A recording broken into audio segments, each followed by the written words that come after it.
Clubhouse and Beyond the Blues for hosting this event. I'm really also very thankful to all of you who are tuning in.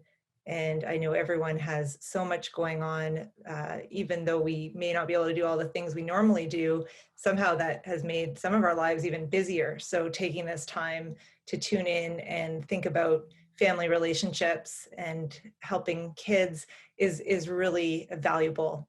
And I just want to, I guess, introduce myself a little bit more to say that in addition to being a child psychiatrist and working in child and youth mental health for the last 15 years, I've also been a mom for almost 16 years.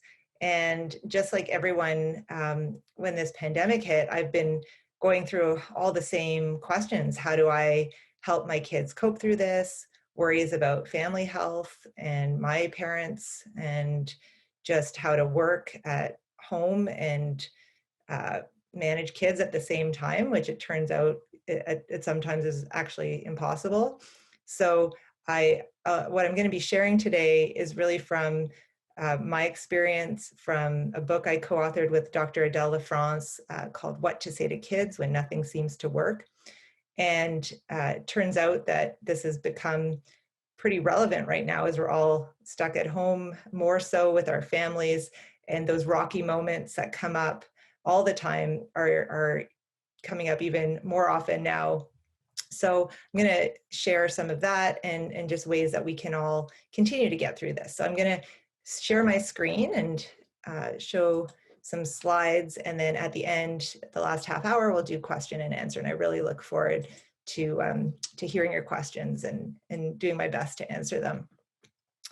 So the thing that we're dealing with right now, in a way that many of us have never had to deal with before, is the uncertainty of what's going to happen. What's going to happen with this pandemic? When are things going to go back to normal? Will they go back to normal? And as parents, we're thinking about what is going to happen for our kids. There's always uncertainty in parenthood. And personally, that's one of the things I found the most challenging. And I wonder, can't someone just give me a crystal ball so I can know they're going to be okay? And I think if I had that, I'd worry a lot less. And in the pandemic, we have these questions about how are their academic abilities going to be affected, and their social skills and their overall mental health. So we're all struggling with that a lot. And some parents have said to me, I'm so tired all the time. I feel like I can't get anything done. And it's because we're coping with this low level uncertainty all the time and the stress that comes along with it. And I think one of the things that, is helpful for all of us is to kind of orient in time, to think about what we've been through. And as we try to help our kids through this, to think a little bit about what they've all been through too. So you remember back to the beginning of March last year and the panic buying, or the panic if we couldn't afford to buy what we saw other people buying, and then things shutting down and having to be with kids, often, many, many hours a day, trying to do Zoom school or whatever platform. And then there was a bit of a breather in the summer, followed by back to school and the big decision. No decision might feel like the right decision.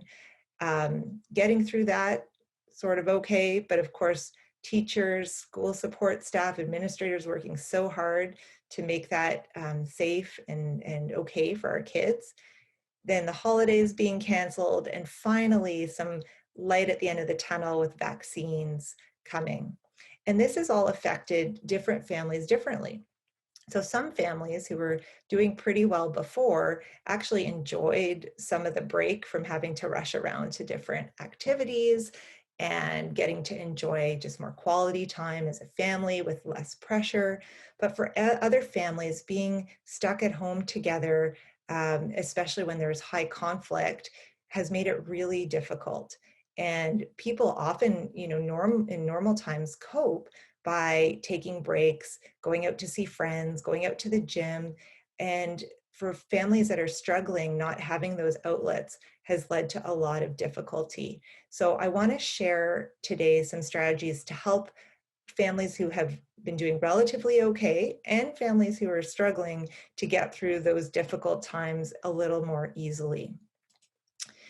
And parents are always great at finding ways to laugh at the situation. I just put this up because an overarching principle for, I think, all parents, I hope, during the pandemic has been that we do need to be kind to ourselves and have some gentleness with ourselves, because the tasks we've been really forced to do are extreme.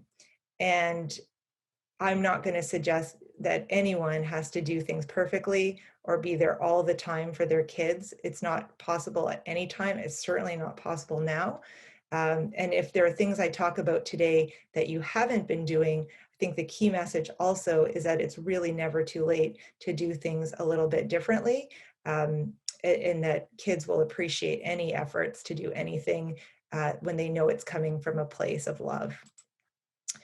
So really importantly, again, in addition to uncertainty, when we think about what is going on for us, and by us, I really mean everybody living through this pandemic, is that we are in a state, at least a low-grade state of threat.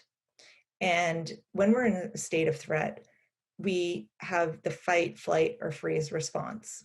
Now, not to say that everyone's in this, every day, all the time right now, because certainly we have our times when we do feel regulated, when our nervous system, our emotional system is in this middle green zone, and we can think calmly and our emotions are not all over the place. But under stress, all humans can end up in this fight or flight zone in the top here, the red zone, where we can't calm down. And so you may have experienced or heard of friends who've had a lot of trouble sleeping, really bad nightmares, panic attacks when they never had panic attacks before, or people who just feel like it's really hard to get out of bed in the morning. Everything feels like such an effort. They're having to kind of drag themselves. And that's that blue zone. That's the freeze response, to the shutting down in response to stress. And I talk about this because it's not just, of course, parents who can alternate between these states, but kids, and kids of any age. So when we're looking at our child and they're misbehaving in some way or saying something we don't like, it's helpful to think about, where are they? Is their nervous system regulated right now? Or is it possible that they're in the red zone or the blue zone related to their own stress? And Dr. Dan Siegel, who's a child psychiatrist, gives this wonderful metaphor using the hand to represent the brain. So if you look at the hand, this, the wrist would represent the brainstem, or the reptile part of the brain that controls basic functions like sleep and hunger. And then the top part, where the fingers are, represents the prefrontal cortex, or the planning and logic part of the brain. And the thumb tucked in there is the middle inner brain that has the amygdala, which is the seat of emotion and fear response. And under stress, when we're in that red zone, he talks about flipping our lids, so losing the reasoning center. And then we're acting more out of our emotion center and our reptile brain. And this happens to all of us. And it happens especially when we're really emotionally triggered by something. And everyone who's a parent knows that nobody can push your buttons like your kid. So as parents, it's very common that we flip our lids at different times. We all do. And during the pandemic, if we're already in that red zone or that blue zone, this is going to happen more often. It's also going to happen more often for our kids. So what we're going to talk about today are strategies to help keep us regulated, to help us keep from flipping our lids more often, and also how to repair it once we have. So Bruce Perry, who's another child psychiatrist who focuses on stress and trauma in children, gives a wonderful description of the difference between good stress and bad stress. Stress isn't always a problem, but when it's chaotic, severe, prolonged, and uncontrollable, then it can certainly lead to distress. And the pandemic is a perfect example of that. It's uncontrollable and it's prolonged. And for some people, it's severe. If we have more life stresses or personal vulnerabilities and not enough support, that's when it's really going to lead to distress. But stress that's predictable and moderate and controllable can actually be healthy and help people develop more. So if you think of high performance athletes doing their weight training or running, they need to put their bodies under stress to grow their muscles and their endurance. And if I think about even just an example from my own life a few days ago, someone in my son's social circle had to self-isolate. And this is a real, change and a bit of a shock. But given the support he has and given the way that we could deal with it together, it didn't lead to intense distress. It's a slight change that he had to adapt to with flexibility. So if there's enough connection in the community and other supports, personal strengths, it can turn into resilience to be able to handle difficulty. And what's the main ingredient in this? What protects brain development and mental health, even in times of stress? Because this is the good news. I think this is what we need to be focusing on now. We've all been going through this for so long, all the difficulties, but what we can focus on, what we can control is what's going to help. And not surprisingly, the number one thing that helps children with their development and maintaining their mental health, even in times of stress, are caring relationships, especially with the main adult caregiver in their life. And this is true across the lifespan. So there was a study a number of years ago looking at pain, impacts on pain of close caring relationships. And they took husband and wife couples, they put one member of the couple into a functional MRI scanner to be able to look at their brain regions, and applied a small painful stimulus to the person in the scanner. And those partners who were in loving, supportive relationships, if they were holding the hand of their partner during the brain scan, the regions of the brain associated with threat were quiet. So what that showed, and what we know, is that a loving, close relationship and bond can actually decrease the brain's threat center and make us less responsive to threat. That's huge good news.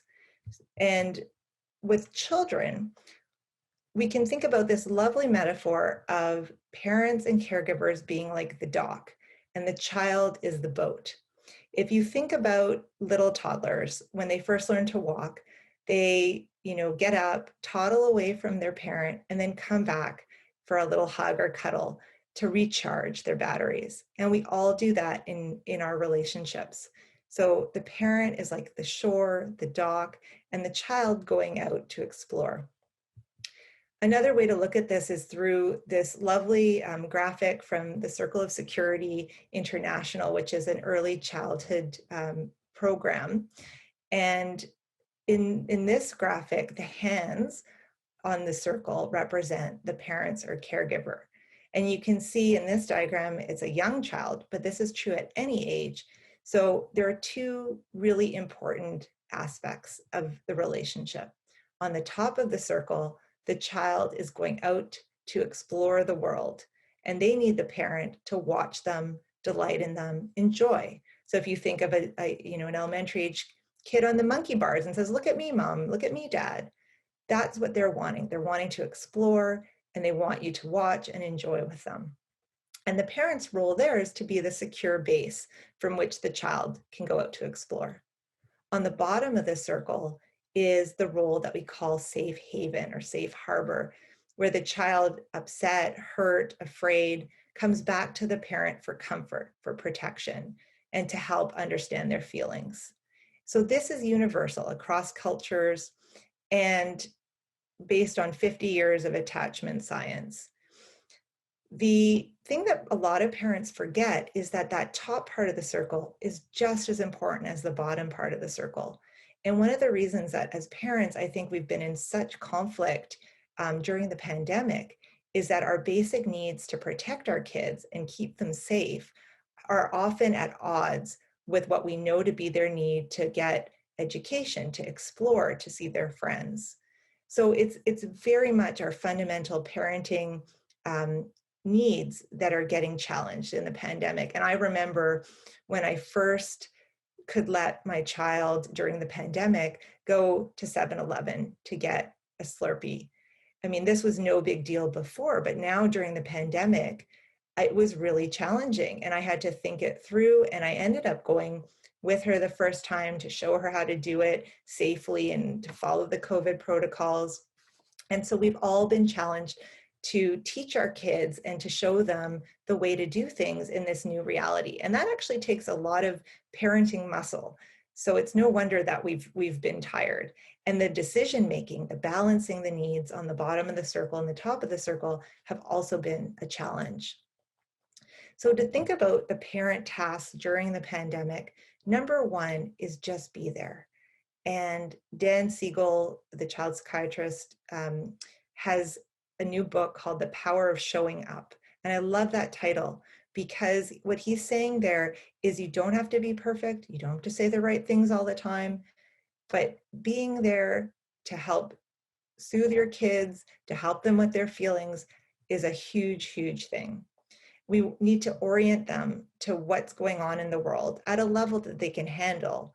So we want to give kids information when they ask questions so that they know what's expected of them. And the more that we're leaders in the relationship with our kids, the more safe and secure they feel. The other task is to help them understand the world and what's going on now. Are they safe? Who's in charge? What are they allowed to do? Kids really want to spend time with their friends, and how can they do that safely? And we want to encourage safe socialization because it actually helps our kids' brain development. But we also need to keep them safe in a way that, because being fearful isn't going to help anything. And we need to comfort them when they're scared. And it's not always obvious, right? When a child is frustrated, scared, especially young kids, they don't come and say, "Mom, I'm really scared," or "Somebody bugged me at school today." They might, but more often it'll show up in their behavior, in throwing tantrums, in aggressive behavior, that kind of thing, refusing to do things. So we want to set them up for success by making time to just play with them, or for older kids to go for a walk, go for a drive with teenagers, or do something that we both like to do so that they have the opportunity. And then we can help them to process their feelings. So this is, something that a lot of families, when they come to see us, they think, okay, my family's got to be dysfunctional. Like, I can't imagine this is happening to anybody else. There's something really wrong with us.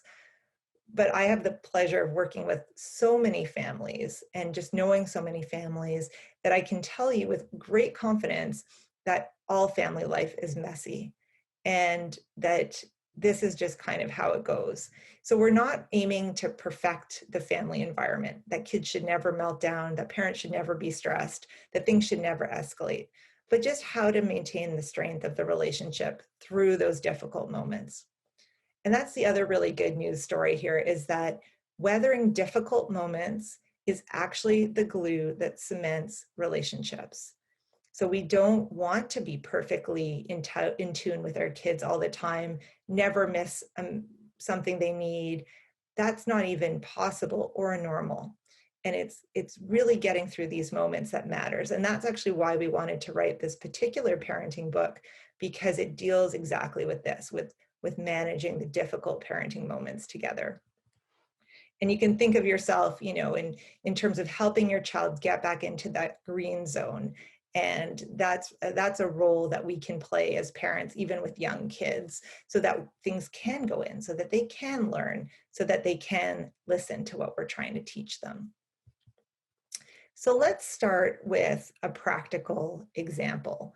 And our book is for kids age 5 to 12. The principles certainly apply to older kids, and we'll talk a little bit about younger kids a bit later on.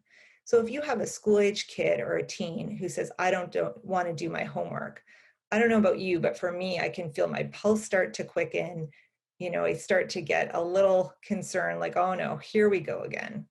And I'd like to tell you that because I practice meditation and because I'm a therapist and I know all this stuff, this is what I look like all the time when I'm balancing my kids' needs. But in reality, it feels a bit more like this. And that's true of all the, professionals that I know and non-professionals when kids are really acting out.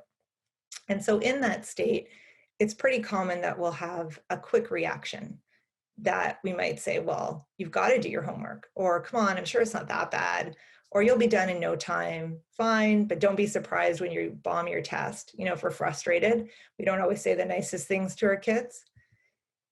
So I want to do a little exercise with you, if you'll indulge me for a moment, just to put ourselves a little bit more in our kids' shoes. So you can close your eyes or just soften your gaze and imagine that it's Monday morning and you're lying in bed comfortably. You have to get up to go to work or school or do some chores, but you really don't want to. So really put yourself in that mindset, feel that resistance. And so imagine I come in and say to you, come on, you got to get up. Let's go. You're going to be late. It's time to get up now. Just notice how your body feels. Notice the sensation and notice where you feel it in your body. And now let's try again. So put yourself in that resistant state again, lying in your bed. And instead I come in and I say, oh, I don't blame you for not wanting to get up because it's Monday and it's so cozy in your bed. And there's just so much to do. It's been a really stressful time. Now notice how you feel in your body. So most people will have experienced sort of a loosening, and that's a very common reaction to what we call validation, or someone coming alongside with your perspective temporarily. It's totally normal that we'll react rather than respond in a way we might choose to, because we're busy. We have so much going on. So the first step, if we want to start to respond to our kids in a way that's more likely to yield cooperation and strengthening of the relationship, we need to start by checking in with ourselves. And I'm going to talk a bit more about this later, practical ways to do that. And the other thing to do, and this is really hard, is to drop an agenda temporarily. So there's a quote, if you act like you have a minute, it'll take an hour. If you act like you have an hour, it'll take a minute. And I found that to be really, really true. And then tuning into your child, because that's what's going to give you the information. It's just being quiet for a moment and just sort of tuning in, because their emotion is in the air. So you don't actually need to say much at the beginning. And then the idea of building a mental bridge. So trying to think, okay, what is going on with my child that they're acting this way? And that works for even little kids too. You might think about it in that way and notice maybe they're feeling left out. Maybe they're overtired. So you want to think a bit about what's their day been like? What could be the things that are affecting them? Now, of course, if a child is being aggressive or doing something dangerous, I'm not saying you should stop everything and think. No, of course, in those circumstances, you might need to act first, or you might need to act while you're thinking about it. But assuming there's nothing dangerous going on, this process can take 60 seconds, 90 seconds, and often saves a lot of heartache down the road. And the reason we do this is because what we see on the surface for anyone is just the tip of the iceberg. And this could be a colleague who's argumentative. This could be a toddler who is refusing to eat. This could be a school-age child, whoever. All of us have our behavior, which we can see at the tip of the iceberg, but then underneath all kinds of emotions, thoughts, beliefs, sensations, and our needs. And at the core of it, kids want to be loved, accepted, comforted, and feel safe. If we can attend to those things, then most of the other stuff is going to look a lot better. So I think about it in this way, that every refusal, every misbehavior has an emotional translation. And for older teens or, our partners, people who are able to voice their emotions, that's a different story. But a lot of kids can't do it yet. So I don't want to do my homework might actually mean reading is really hard for me, or I'm just not interested in this topic, or I'm sad because I don't get to see my friends in person right now. And when I look at my books, it reminds me of that. Kids might be little and they might not be able to communicate things, even teenagers, but they have deep, deep wells of feelings and needs that are under the iceberg. So in our book, what we talk about is this approach with two main steps. One is putting those feelings into words, and the other is doing all of the practical things that, of course, we need to do as parents. In the situation of aggression or something that's not safe, then we flip the steps because, of course, you do need to get practical sometimes before showing empathy or validation.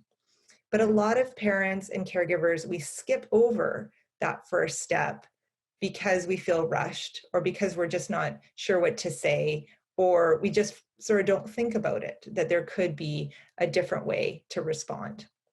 So putting it into words is conveying and understanding and proving that it makes sense to you and that you get it.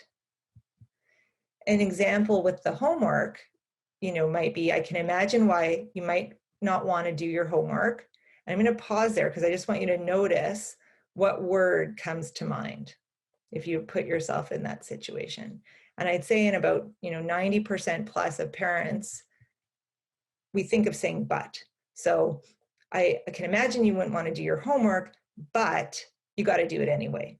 It rolls off the tongue. It feels so natural. It's really hard to sit there and sort of validate something that we don't agree with. But what we want to do is move from but to because.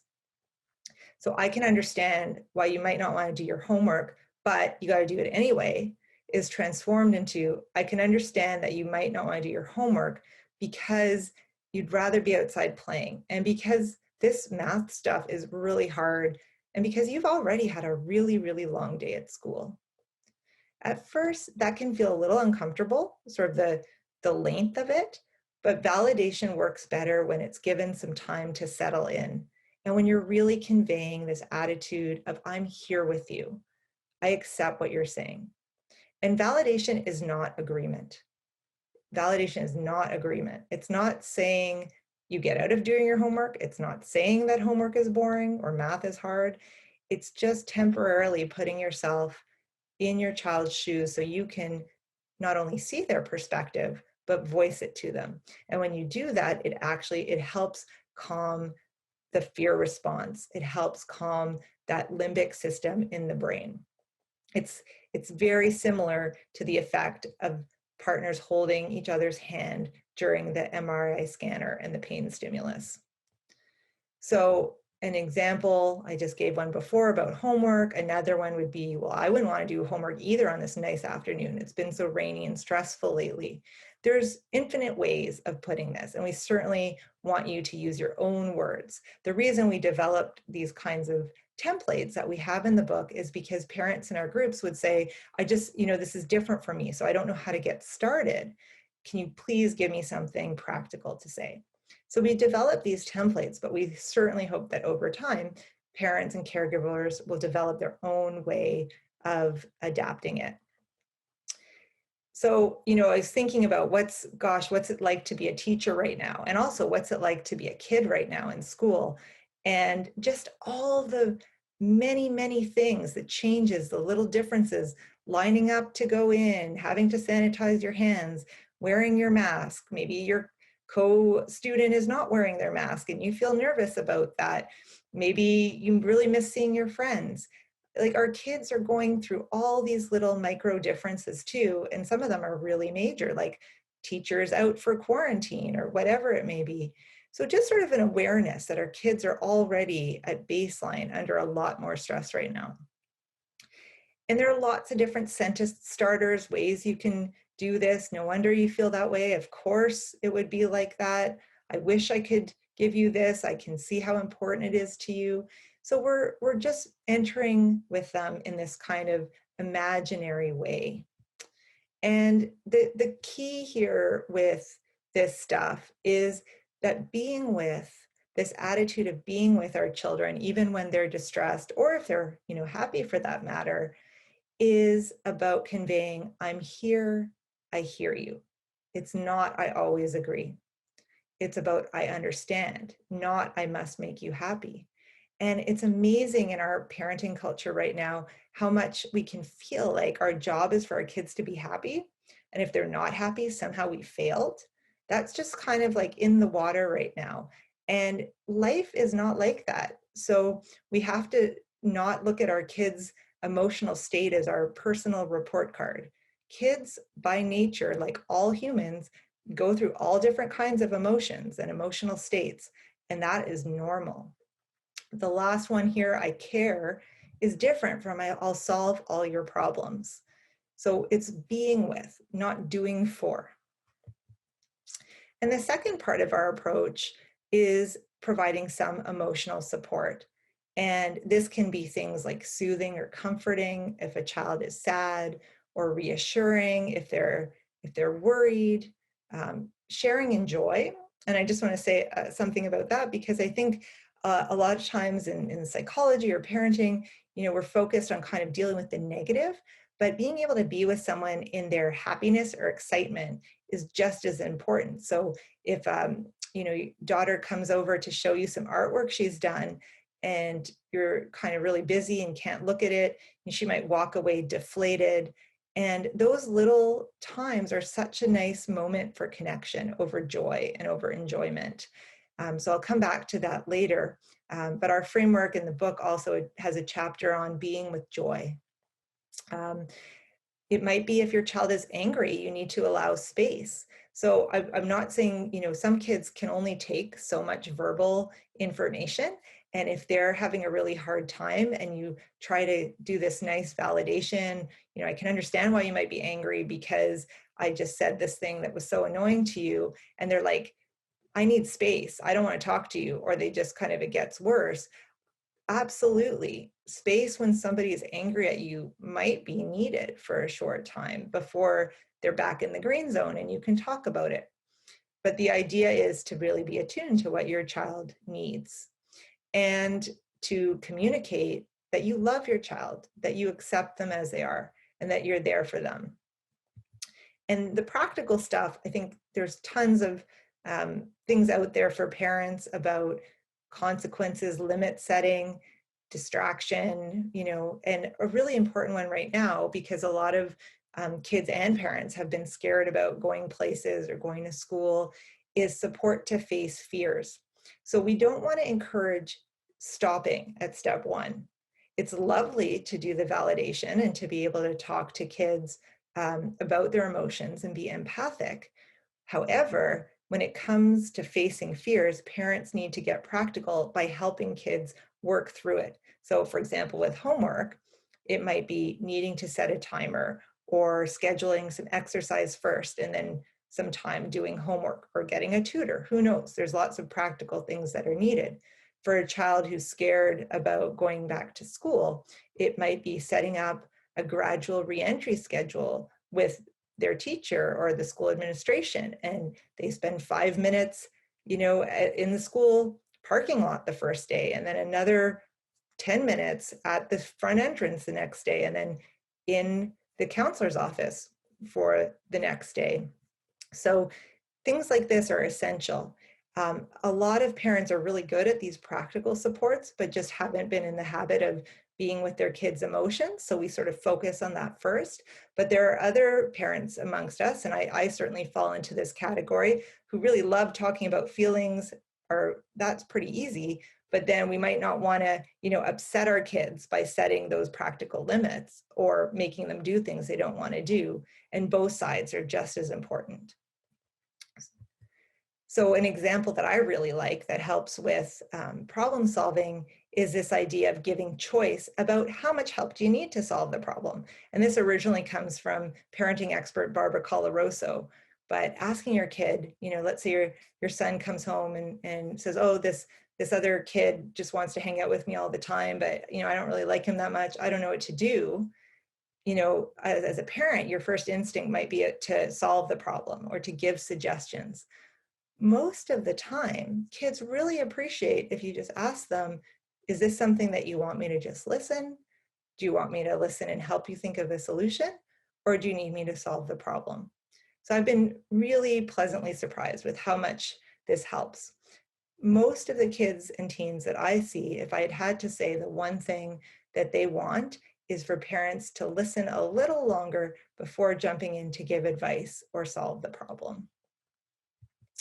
So this is an example from our book, and you can see this would be the first response where the dad is saying, Justin, it's time to stop playing and get ready for bed.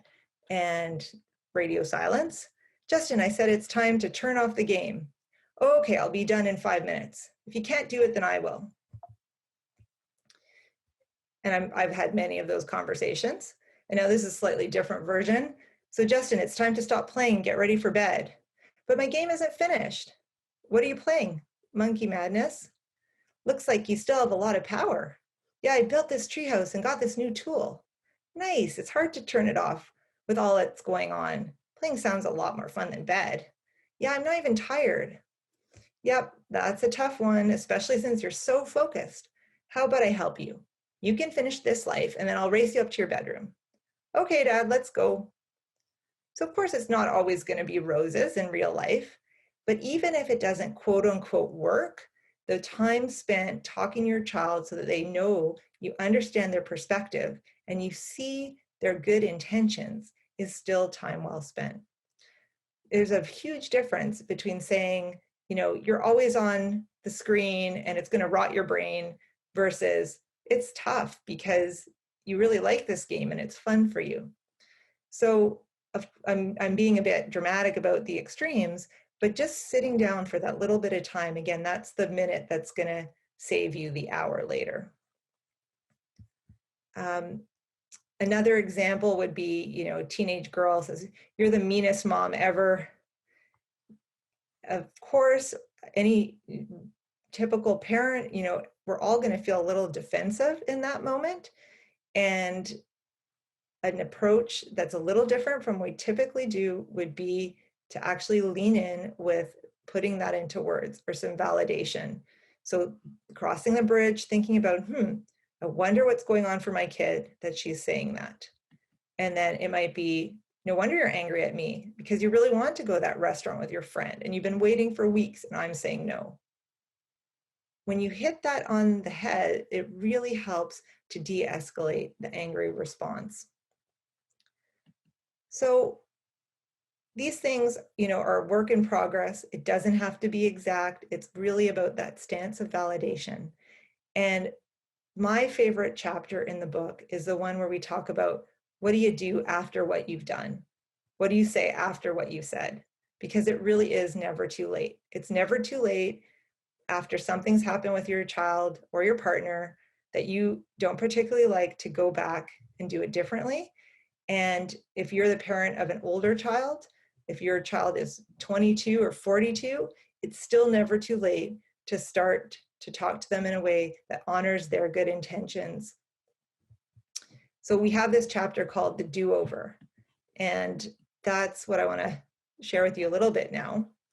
And an example would be, so let's go back to that girl who tried to show her mom her artwork, but mom was too busy at the time, but would really have loved to share joy with her. So just saying, you know, when you tried to show me that video before, I was distracted on my phone. I should have put it down or told you I needed a few more minutes. I can imagine it might have felt like your interest didn't matter, and I'm sorry. I love seeing what you're into, and when you're ready, I'd like to watch it together. That's the repair we're talking about, the strengthening the relationship. And some parents feel like, I don't know, I shouldn't apologize to my kids. They should be respectful. And, you know, on a certain level, I think that's true. I don't think we should be over apologizing or blaming ourselves for things that happen. But there are times where we have missed the mark, you know, where we haven't been there and our kids really did need something from us. And I think it really shows kids that if we can make mistakes and we can apologize, they can too. It not only models for them how to do it, but also the fact that it's okay to make mistakes sometimes in relationships because we can always make it better. And I think that's a wonderful lesson for our kids to learn. It also takes the pressure off us as parents and caregivers to always have to get things right the first time. The only caveat to this is if you're someone who tends to apologize all the time already, then it might be just sort of being able to spend a bit more time in that distress that there isn't forgiveness right away, but no matter what, your child sees you as the most important person, and things are usually going to repair anyway. So I want to spend a little bit of time now on co-parenting relationships, because these have been challenged like never before during the pandemic. And by this, I mean, not just two partners who live in the same home, but it could be ex-partners. It could be, a mom and her mother who are co-parenting a child, foster mom, biological dad, even the relationship between students, parents, and their teachers or coaches, where it's not so much parenting, but you're having to interact with another adult about your child. So this is a picture of me and my husband trying to decide on safety regulations for our family at the beginning of the pandemic. And unsurprisingly, in times of stress, parents and caregivers get more polarized. We get to different sides of the equation. So if one person was cautious to begin with, now they're extra cautious. And if one person took more risks, now they're fighting for that all the time. And when kids are having challenges, we tend to get split even more because that's a time of stress. So of course, in the home, we want to be clear that safety is the first priority. And if you are in a situation where you feel that your child is not safe or you yourself are not safe, getting help for that is the most important thing to do, because none of the things we can say or talk about are going to matter if there's ongoing challenges with safety. And this is a reality, unfortunately, for many people right now. Nobody should have to live in a state of extra fear because of their close relationships. If we're in a situation where safety is not the issue, then we can think about arguments between partners as related to their negative perceptions of each other, of thinking that the other person has a negative intention. So I know for myself, if somebody wants me to go past my COVID safety comfort levels, I might think in my head, oh, they're so reckless. And if they want my kids to, I'm going to be extra annoyed or angry because now it's getting in the way of my role to protect my kids. But just like with our kids, we need to assume that the people parenting with us have good intentions for our children, and that they're not out to harm anybody.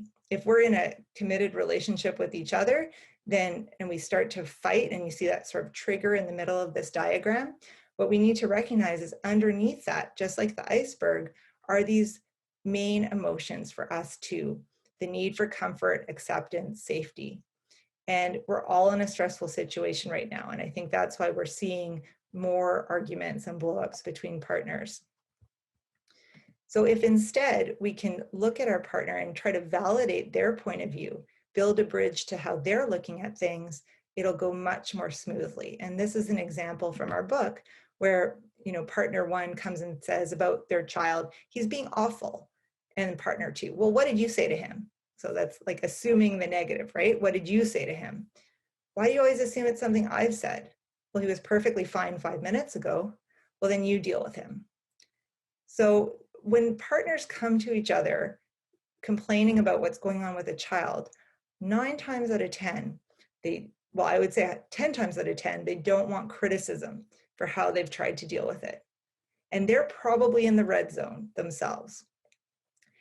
Also, 9 times out of 10, they don't actually want or need the other partner to come in and practically change things. They might, but most of the time, what they really need is emotional support and validation. So in this second example, he's being awful. I get why you'd be frustrated, especially when it feels like he's blowing it out of proportion. Exactly. He needs to learn to be more respectful, even when he's tired. I can see your point of view. You want him to learn some basic social skills. well, you don't have to handle this on your own. Do you want me to talk to him or check in on him? No, it's okay. I'll go talk to him in a few minutes. Thanks for listening. So what's happening there is that the listening partner is helping get the partner dealing with the child back into the green zone, helping them get their frontal lobe back online. And that's what we can do for our co-parents partners, is help them regulate so they can help the child. And this will help all of our kids, and it'll help us feel better in our relationships. So I want to move on from relationships for a bit, because there are some other things that are definitely helpful during this pandemic. And the first one is having some kind of structure or routine. Now, I say that sort of with a little bit of a caveat that schedules are not for everyone. And some people like to write it down and know exactly what's happening. Some kids, especially anxious kids, really, really value having clear routine. But it's not necessarily going to be writing it all down. It's more of a sense of regularity. So getting up at the same time, roughly speaking, eating at the same time, roughly speaking, making sure that there's time outside, at least some of the time, as often as possible, honestly, because that resets the brain as well and helps lower the stress hormones. My family started doing a Friday night games night and a Saturday night movie night every week. And just having something to look forward to in the midst of this never-ending situation helps us to feel calmer. And so whatever it is for your family, chances are something like that will help the kids. And we know that all the basics help, and also that it's been almost impossible to enforce the limits that we normally would enforce.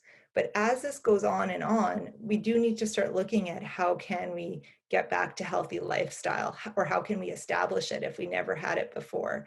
Because these things are going to really help our kids in the long run. It's nothing fancy. It's really just the basics.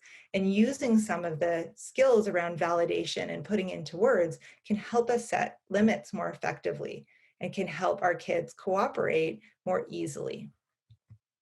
I really want to emphasize the importance of play, because play is good at all times for kids. It's also how they can communicate. So there was a dad I worked with who had this really rambunctious 8-year-old, and he was always really worried about her and that she would develop problems down the road. And we just recommended, quite simply, half an hour once a week playing with her, where she gets to take the lead within reason. And within a few weeks, this had really strengthened their relationship. She was able to communicate a lot of what was going on for her just by playing with her toys, and him sort of patiently being there, listening, interacting when she invited him. And for some parents, half an hour once a week sounds like even too much. But even 10 minutes a few times a week, where it's one-on-one time, can strengthen the relationship. And letting kids have some time for free play, where they're not on a screen, where they can use toys or whatever's in their environment. And for older kids and teens, having some time, the whole idea of play is that it's not for a specific outcome, that it's just free. So that might be, practicing a sport, it might be playing chess, who knows? But that is so important for our kids, especially right now. And if as a parent, you're feeling sort of too frustrated or overwhelmed to get involved in the play yourself, just sitting and watching them, or watching a funny video together and enjoying it together, just anything that kind of lightens the mood.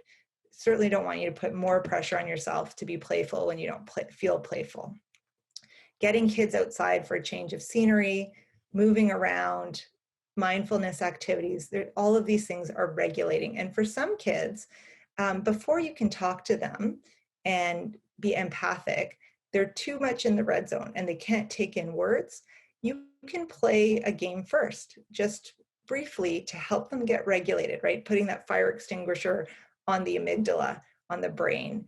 And then kids might be calm enough to talk. And that's okay. So the worry we often have is, well, I don't want to reward my child for bad behavior by playing with them. And I would encourage you to think of it as regulating them, helping them regulate, because nothing's going to go in anyway when they're in that state, when they're in the red zone. And last but not least, I want to touch on some survival skills for all of us as parents, especially with young kids.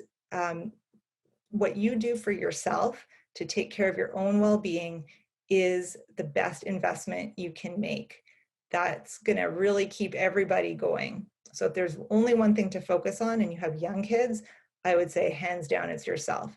It's not selfish, it's an absolute necessity.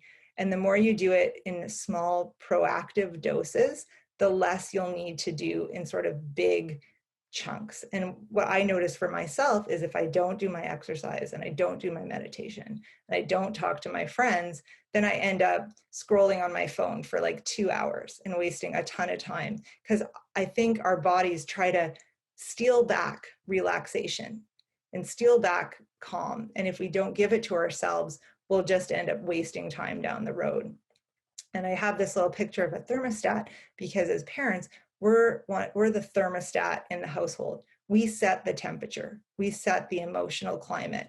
And if we're not doing okay, it's very hard for the kids to do anything, no matter what's going on. So simple breathing exercises actually make a huge difference. Just inhaling for 3, holding for 3, exhaling for 3, hold for 3. Slows everything right down. And that can help fall asleep more easily, or just takes 30 seconds to settle yourself.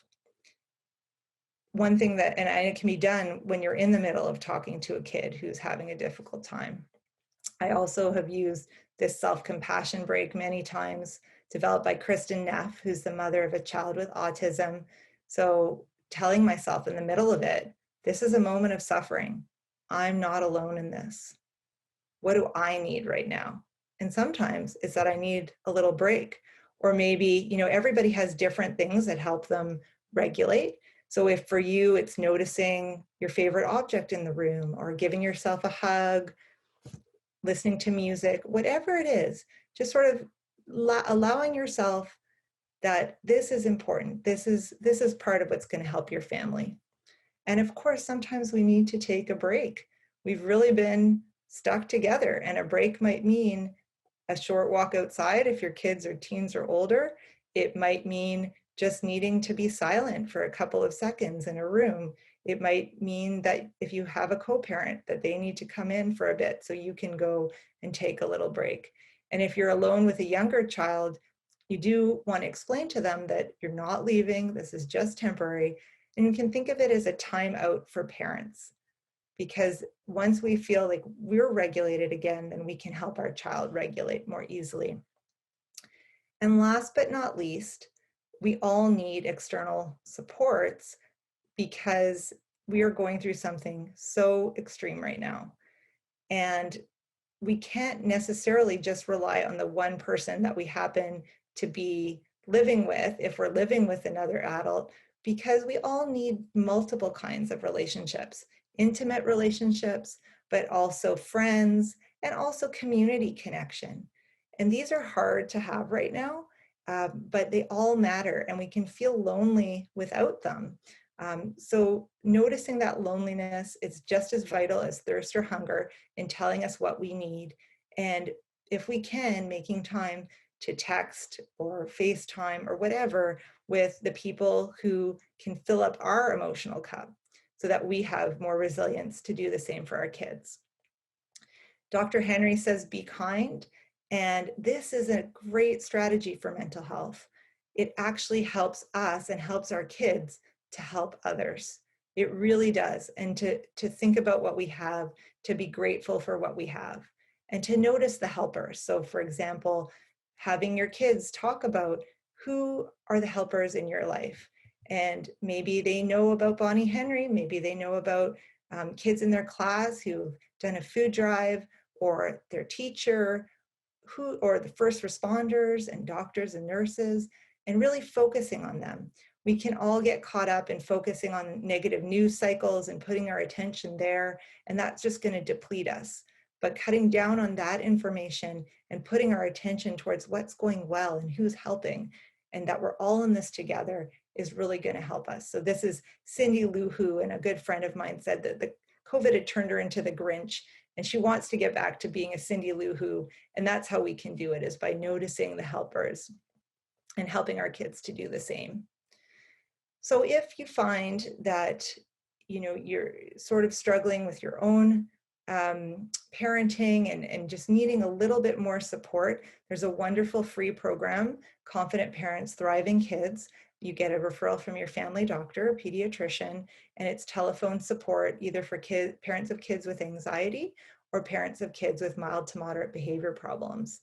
Of course, also thinking about who is in the circle of care for your child, and do you need to expand that? Do you need to include anyone to help support you? Because it really is difficult right now. And for adults or teens over 15, there's the Bounce Back program for anxiety and depression, which is also free and virtual.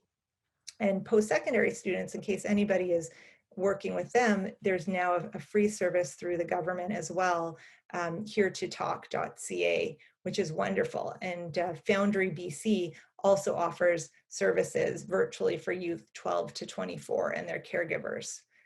Family Smart is an organization for parents of kids with mental health issues and substance use challenges that offers peer support and lots of great services. Mental Health Foundations is a nonprofit started by my co-author, Dr. Adele LaFrance, that has great videos if you want to know more about putting all these skills into practice. And anxietycanada.com has excellent resources around school anxiety, social anxiety, really any kind of anxiety for adults and for kids. At keltymentalhealth.ca is sort of a one-stop shop for information around child and youth mental health topics, and also support to navigate the mental health system, which I know can be really tricky. And finally, the Government of BC HealthLink has all of these excellent resources on everything from how to talk to kids about COVID to just getting through the pandemic and finding your own supports. And if you're interested in our book, it's available locally at Kids Books and available online as well. Really encourage you, for those who found those sort of vignettes or situations useful, that the book has many, many different scenarios, from a kid saying, "You love my sister more," to aggression between siblings, to "I don't want to go to my mom's house or my dad's house," for separated parents. So lots of different variety in there. And I think I will end there and we'll move on